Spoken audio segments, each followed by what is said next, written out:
You know, when you plan a fancy vacation, you're probably deciding between beaches, maybe skiing, perhaps Europe. One destination you're probably not putting on the table is space.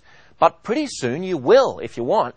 So on this week's Brink, we're taking a look at the future of space tourism, because the ultimate extreme adventure is actually coming sooner and cheaper than you ever might have thought.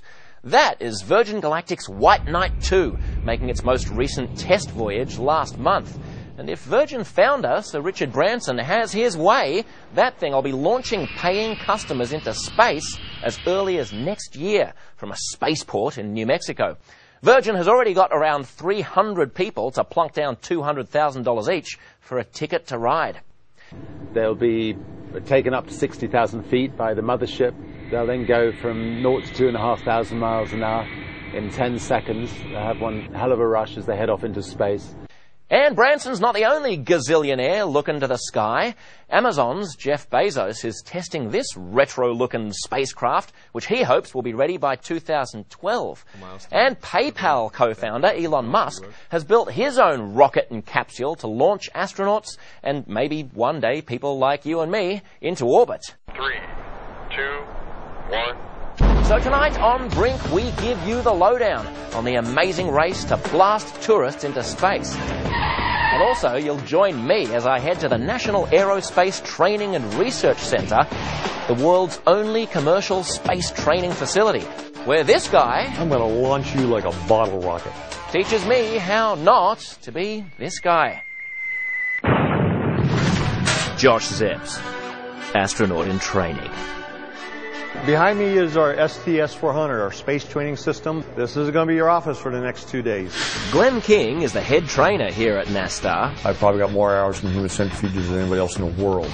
If you want to go up in Virgin's Spaceship One, you have to come here to get trained by Glenn to handle the intense gravitational forces of takeoff and re-entry.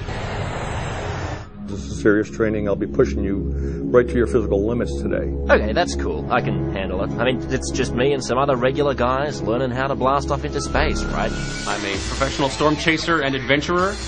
I'm currently a student athlete at Drexel University, competing on their rowing team. I've been to all 7 continents at least twice each. I rappel into active volcanoes. My name is Maxim Ivanov. I'm from Russia, licensed pilot. I like to dive, ski, kite surfing, windsurfing, a lot of sport activities. And I'm members of program Virgin Galactica. So you're a Virgin Galactic customer? Yeah. My name's Josh.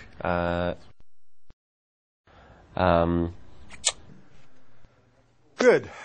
Okay, I may have never rappelled into an active volcano or be actually going to space like Maxim Moneybags. But Glenn promises he can teach even a guy like me what it takes to be an astronaut. Primarily in spaceflight training, we're concerned about the GZ and the GX forces. Those that accelerate you downward in your seat from the turning of the rocket ship going into space, and those that accelerate you back into your seat. Your entire body, including your organs, are under the strain of G forces. G's measure the force on an object as it accelerates. 1 G equals the pull of gravity that we feel here on Earth. But as you accelerate, G forces go to work. At 6 Gs, you weigh 6 times your normal weight. So does your blood. At that force, the weight of your blood can exceed the pressure your heart can muster to get blood up to your brain. And when that happens... The brain starts depleting its oxygen supply. It starts shutting down the body. One of the first organs that start shutting down are your eyes. The world will turn shades of black and white. You might get reduction of peripheral vision. It'll be like looking through a tube. If it continues and it blinks out, you go unconscious. It's called G-lock, and it's the nightmare of all pilots and astronauts. Without enough blood in your brain, you pass out. And when you come to, you do this. The funky chicken, as Glenn calls it. When your synapses fire back up. That's a normal G-lock episode. They liken it to a near-death experience. I have actually seen myself in the cockpit, keeled over, saying, "Ooh, look at that guy." Fortunately, there are ways of beating G-forces at their own game, like by clenching our muscles to keep blood from flowing down.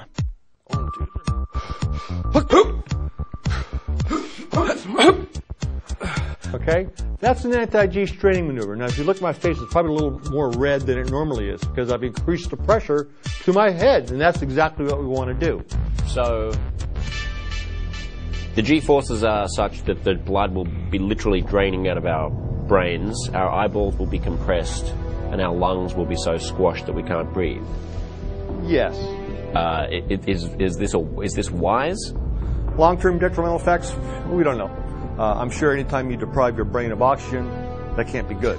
So, my recommendation is don't G-lock. We all set, Dingo? Roger that, Captain. Firing sequence starts in